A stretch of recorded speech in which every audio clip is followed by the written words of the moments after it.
Now, I know that this title may seem a little bit hyperbolic or clickbaity, so let me explain my thought process for why I do genuinely believe this. Since, well, Trump won the election, social media has done everything it can to shut down any and all talk about Trump in a positive manner. They will never get rid of it if it's negative. But as soon as it turns even slightly positive, they try to find new ways, up to the point of inventing new rules, to make it so that they will ban you if you say anything good. And then the media itself, well, since Trump got elected, they've just gone batshit crazy. I can list example after example of both cases at this point. I would think that it's pretty well evident that both social media and the media at large have a rather large disdain for Trump and anyone even, well, let's be honest, anyone right of Mao Zedong or Stalin, but anything that's even remotely resembling a conservative opinion. Which again they have deemed as everyone that isn't a communist or a socialist. Just recently, to prove this point, Twitter did something really fucking dumb. Mitch McConnell, who I believe is the world's third most famous turtle, posted a retweet about how he was getting threats or someone was threatening other conservatives, and he got suspended for that. He got suspended for showing a video of other people threatening him or other conservatives. Meanwhile, there is a blue check mark. I forget if he's a journalist or if he is just someone that's been verified on Twitter, but there seems to be this curse with blue check marks. He said that he wants to see all conservatives or all Republicans or just even all Trump supporters eradicated. And that's the big thing there. He used the word eradicated. I don't know how you use that word, but to me, when I hear eradicated, that means get rid of, gone, destroy, usually. Not even told to delete that tweet, not a suspension, not a, hey, take that down, that's against our guidelines. Nope. That guy was perfectly fine, but Mitch McConnell showing a video of other people threatening him or others, that's bad. It's not even a hidden bias anymore. And then the media, I'm not going to go into detail. My favorite example of just the media just going crazy that I've used over the years is when Donald Trump wanted 2 scoops of ice cream when he was at one point, I think it was like a year into his presidency, while at a dinner or some kind of function in the White House, and the media went, "Oh, this proves that he's a totalitarian dictator. Look at him taking extra ice cream." What?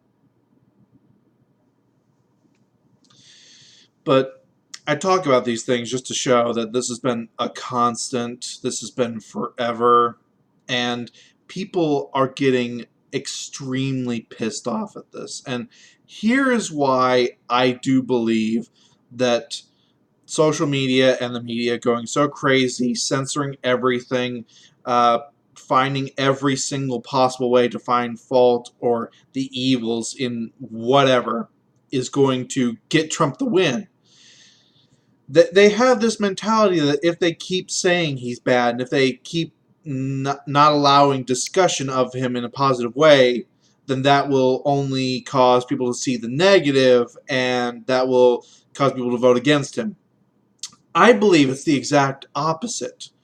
By showing that you have such a bias and by making it so blatantly obvious that you hate him and don't want anything good to be said or shown, you are pissing off the centrists and the moderates that you absolutely need to win an election with, and they are going to vote Trump or third party, and Trump's base is not going anywhere. This is not swaying them in any way. The only people this appeals to are the people that are already voting Democrat no matter what. And that's not enough. Hillary Clinton proved that the Democrat base by itself is not enough to win a presidential election. Oh, but she got the popular vote. We've never done popular vote for the election. I'm sorry. That's never been the case. These are the rules that have been here since day one. You knew the rules you were playing in. If there was a sudden change, then yes, I might say something, but this has always been the case. And while I may not like the system as is, I do understand why it exists, and everyone's playing in the same rules, so tough shit. I don't even like Trump, and yet I find myself having to defend him all the time because no one can stop it. Just Trump did this thing, here is why I think it's bad. No, they go 10 steps beyond. They lie about what Trump did. They exaggerate it about 20 different degrees, and then they say, oh, this proves he's a Nazi dictator.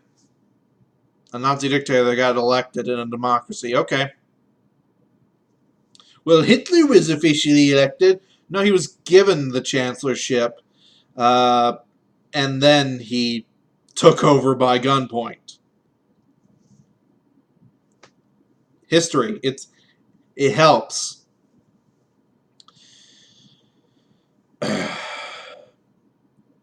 Just to show how extreme these people are getting, I'm going to link to a YouTube video by Razorfist. Razorfist is a heavy metal / culture critic and a bit of a political activist himself. He made a video where he shows just how bad YouTube is trying to hide anything negative as far as the left is concerned and anything positive the right is concerned. He typed, among other things, he copy-pasted the exact title of a video that YouTube is trying to black hole. The exact title. It was the 4th thing to show up on the list. 4th! That shouldn't be possible. But it just goes to show how far they're willing to take it so that they will just show you what they want you to see, and this is what's pissing people off, and they don't seem to get it. Pissed voters do not vote for you. If anything, they vote for the opposition rather than you. I want better politics. I want better politicians. I want a better government system than we have. What they're doing right now is they are learning nothing from 2016. They are intentionally saying, oh, you people are perfectly fine with us being corrupt assholes. It's social media and Trump having any positive presence at all that's the reason that he won. We'll fix that, no problem. No lessons were learned. Nothing was understood. People aren't getting better. It's just getting worse. And that is why we have the glorious fuckfest that is the Democrat primaries right now. Jesus. I am a centrist, as I have made known many, many times. I just want a better system and overall better politicians on either side. The right, weirdly enough, seems to be getting that right now. They, at least from a based visual standpoint, seem to be trying to improve and get better. The left, they're doubling down on getting worse and basically banning any sort of dissension. that just creates echo chambers and insanity, as we have seen, to the point where the Democrats are basically on the verge of breaking into two separate parties themselves.